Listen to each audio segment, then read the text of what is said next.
is no doubt in my mind Saquon Barkley is going to be a monster this year. But there are real questions that remain about the depth at the running back position. And one guy you have to keep an eye on is a guy that never wanted to leave Philly. And I'm talking about Miles Sanders.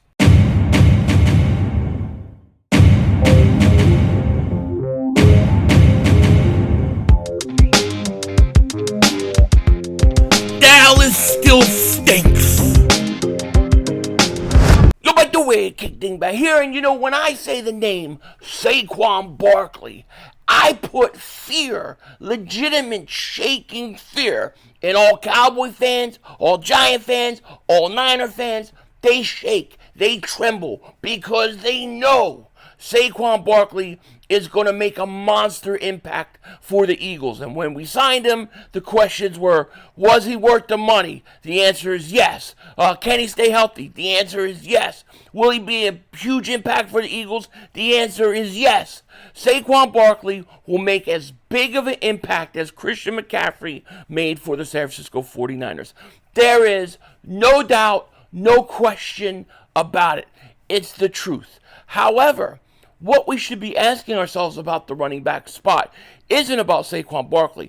Saquon Barkley is going to be a monster. I mean, look, this guy is going to go out there, and they're going to hand the ball off the first game, and he's going to see giant holes.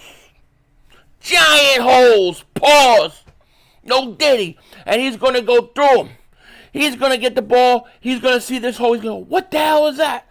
I've never seen the offensive linemen so separated and nothing between them. There's just space. What do I do? Because he's not used to it. Usually Saquon Barkley gets a handoff, and as soon as he gets it, he's got to make that first move. Boom, boom, boom. He's got to make it. Because why? Because the Giants' offensive line stinks. He's not going to know what to do.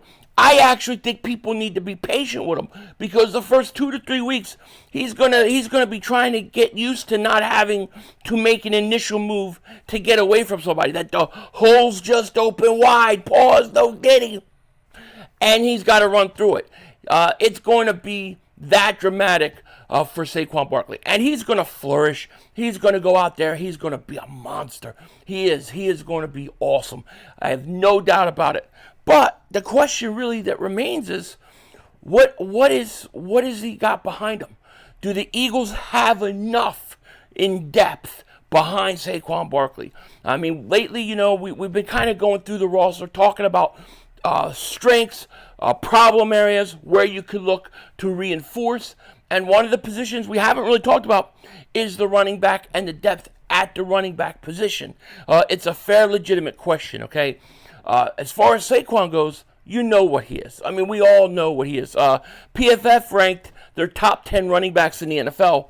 This is what they had. They had Christian McCaffrey 1, Derrick Henry 2, Jonathan Taylor 3, Nick Chubb 4, Bijan Robinson 5, and Saquon Barkley number 6. So they have him 6. And of course, you don't see any Dallas Cowboy on that list because they stink. And Ezekiel Elliott would be like dead last because he's old. Boy, Cowboys got crap at running back. But Saquon Barkley is number 6. By the time this year's over coming up, it'll be Barkley, Christian McCaffrey. It'll be like Barkley, McCaffrey, Bijan Robinson. I think they'll be like your top 3. I really do. I think he'll be that much of an impact for the Eagles. He's going to be huge. It's just that you got to use him. Now, if the coach is stupid and he doesn't use him, that's something else. But we should be using him, no question about it. But when you get past Saquon Barkley and you look past him, what do you really have at the running back position? I mean, if we're going to look and fairly, honestly look at what we have, I think there's legitimate questions at this spot, and I think it's fair to ask, okay? You got Barkley starting, and then really your second back right now is Kenneth Gainwell. A lot of people love Kenneth Gainwell. They think he's so great. It's like, Kenneth Gainwell, this is his year. This is his year. I've heard that for 3 years. This is his breakout year. I think Kenneth Gainwell is a good rotational running back. I personally don't know that he's even a number 2. But I think he's a decent rotational back. He had a real good run in the playoffs a few years ago. But I just don't. I think we've seen what Kenneth Gainwell is. I don't think there's any more upside to him. I think what we see is what we get. And I don't know that that's really a viable number 2 running back. I think it's a dramatic jump to go from Saquon Barkley to your next running back. Kenneth Gainwell. So you have Gainwell. He would be your number 2. And then you drafted Will Shipley. Now, there's a lot of good things I like about Will Shipley. I do. A lot of the things that we've seen, even things we've heard coming out of OTAs, the way Kellen Moore wants to use the running back, he's a perfect fit for. So I have a lot of high hopes for Will Shipley. But like all rookies, you want to use them. You want them to get out there and play, and I want them to play. But you still need depth around that running back situation. And I think you need to look at the running backs. And I think we need to look at the possibility of still upgrading it. Like I've said, Howie Roseman is going to make moves. Okay? The idea that he's done, he's sitting down, he's going to make moves. And when I say moves, I think people always tend to think, especially with Howie Roseman, because Howie Roseman does such a great job. People think if Howie Roseman makes a move, it's automatically got to be a huge blockbuster, breaking news, ESPN type move. It doesn't. It doesn't have to be that. That's not what we're talking about. We are talking about a team who's rounding out their team, trying to get depth around them, trying to fill in certain areas and get better in certain areas. You're basically putting the icing on the cake. And just because we talk about Howie Roseman making a move, I'm not necessarily saying he's got to go break the bank or spend all his cap money. I'm not saying that. All I'm saying is, when I say Howie's going to make moves, he's got moves to make.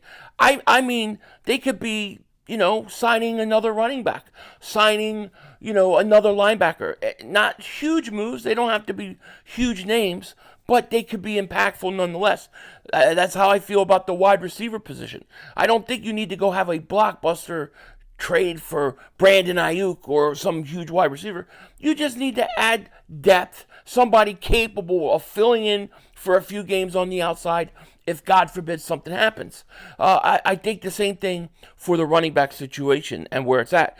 You have Barkley 1, Gainwell 2, Shipley 3, right? So those are going to be your 3 running backs that are most likely going to dress every game this year. Now, I'm going to say this. I believe by the time the season rolls around, Shipley hopefully will overtake Gainwell. Gainwell will now be your 3. Shipley will now be your 2. I think that's the best case scenario for the Eagles. You want the rookie to play. But when you look at the other running backs on this team, you have Davis Price. He's been in the league 3 years. I think he's had a total of like 6 carries. Then you have Kendall Milton, rookie. Lou Nichols. He's been in the league 1 year. I don't think he's had any carries. So you have Barkley, Davis Price, Gainwell, Milton, Nichols, and Shipley. That's really not a lot of depth at your running back position. If we're going to look at this roster honestly, we're not that 1-star rating on a helmet, that satanic star. We're not sacrificing chickens. We're not blowing up our players to be better than they are. But if we're honestly going to look at this roster when it comes to running backs and the depth chart, there is a gigantic drop between Saquon Barkley and Kenneth Gainwell or Will Shipley, whoever you have as the number 2 running back. Me personally, I already got Will Shipley there, but the Eagles probably don't. They probably have Gainwell on as the number 2 right now in the depth chart, but he won't keep that long. Okay, there is a gigantic drop-off between Barkley, who people have ranked as the 6th best running back, and Gainwell or Shipley, okay? The Eagles may look, and if they're smart, they may want to go out and try to find a running back that can kind of fill in between the gaps of Barkley and Gainwell Shipley. Somebody that could be, better than what we have already on our roster. But, of course, they're not going to compete with Barkley. And one guy you might want to keep an eye on, for many reasons, is Miles Sanders. We all know Miles Sanders. Most of us love Miles. I like Miles Sanders a lot. I do. He did not want to leave the Eagles. He did not want to leave Philly. But he did, and he goes to Carolina, and he has a horrible year. Horrible year. He averaged 3.3 yards a carry. They were not happy with him, and it just was a bad year for him. So much so that he lost his starting job to Hubbard, and then they go out in the second round, and they draft another running back, Jonathan Brooks. So now, Miles Sanders is really like the third on the depth chart at running back for the Carolina Panthers. There's a good chance that Miles Sanders may be gone before the season starts. Now, he could get traded. There's a lot of speculation that the Colts might be interested in bringing him in as a backup to Jonathan Taylor. Steichen had Miles in Philly when he had his best year. So there's a lot of talk like that. And then there's a lot of talk that he could be a post-June 1st cut. If the Carolina Panthers cut him, they would have to eat about $10 million in dead cap space, or dead money, not dead cap space. They would save actually $200,000 in cap space. So they wouldn't get a whole lot. They would have to eat some dead money. But if they could trade him, it actually wouldn't be that bad. They could also cut him after preseason. Like, there's a lot of talk that if he doesn't get cut post June 1st, and if he goes into camp and preseason, he could be a guy that might not even make this roster. So they might be looking at cutting him when they're cutting down to their 53, and they might look to trade him dirt cheap at that point. Something like that, just to get rid of him. How we talk about James Bradbury and just getting rid of him, getting out of that contract, the Carolina Panthers are looking to do the same thing with Miles Sanders. So he may come really, really cheap. You may offer them a 2027 7th rounder. They might give it to you just to take him off their hands. And then they just might cut him and eat the $10 million in dead money. Listen, teams eat dead money all the time. Eagles ate $35 million in dead cap, not dead, in dead money to get rid of Carson Wentz. We have done it for way more than $10 million. It's the cap space that you got to look at. And they'll actually save $200,000. So Miles Sanders may be gone. And if he goes, and you're Miles, you might want to kind of rebuild what you had. So guess what? You sign a 1-year deal with the Eagles. You go in there. You back up Saquon Barkley, who is a really good friend of yours because you played together. He backed Saquon Barkley up in Penn State. So he may want to go back to Philly and be with the Eagles, and he may be a backup. And he would be a perfect backup and a perfect guy that could really fill in that gap between the talent of Barkley and Gainwell and Shipley. He could fit right in there. If you lose Barkley, God forbid, a game or two, Miles could go in there. Phil, he's still young enough. Maybe he rebounds his career, and then he can go sign somewhere else and you know, kind of get another start. Going back to Philly may be in his best interest for 1 year. It definitely could be in the Eagles' interest. And if I'm the Eagles, I'm going to try to do this. I'm going to try to do it, bring Miles in as a backup, try to get him his career back on track, and, you know, get him a 1-year deal. And then after the 1 year, you let him go. And, you know, he can go to the Colts, he can go wherever he wants and kind of get another shot. But the Eagles need the depth at running back. And Miles Sanders needs to go back to Philly and needs to get his career back on track. It's a win-win all for both guys, for both people, the Eagles and Miles Sanders. I can't speak right now. I'm just thinking, man, I don't have to work today. I just really might want to just take a nap. I might really go take a nap during the day. I love naps, but I never get to take them.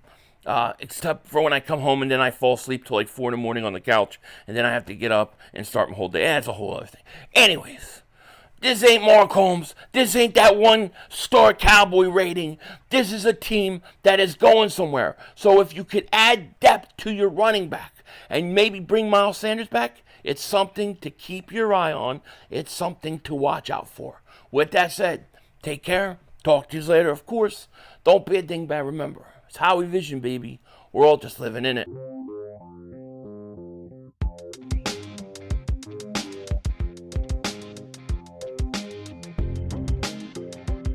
right, so I'm gonna have just a little bit of a rant, and I'm gonna kind of keep it not too crazy because I could rant for this for about 15 minutes. But I watched the movie Civil War. Right, I watched it. I was looking forward to watching this movie for a long time. Finally came out, watched it last night, and then, I'm like, that's it. That's it. Now, I got a lot to say on the movie. I've read a lot of what the critics and people reviews say, and I think they all missed the boat. I'm going to have to do a whole video review on it on Tinfoil Dingbats because it would take me a while to do it here. But after watching, I was like, I wonder what movies are coming out this year. I can't wait to see what summer movies we got. So I go to open a trailer app on my Apple TV. I'm looking. I'm like, wait, this stinks. This stinks. This don't look good. This don't look good.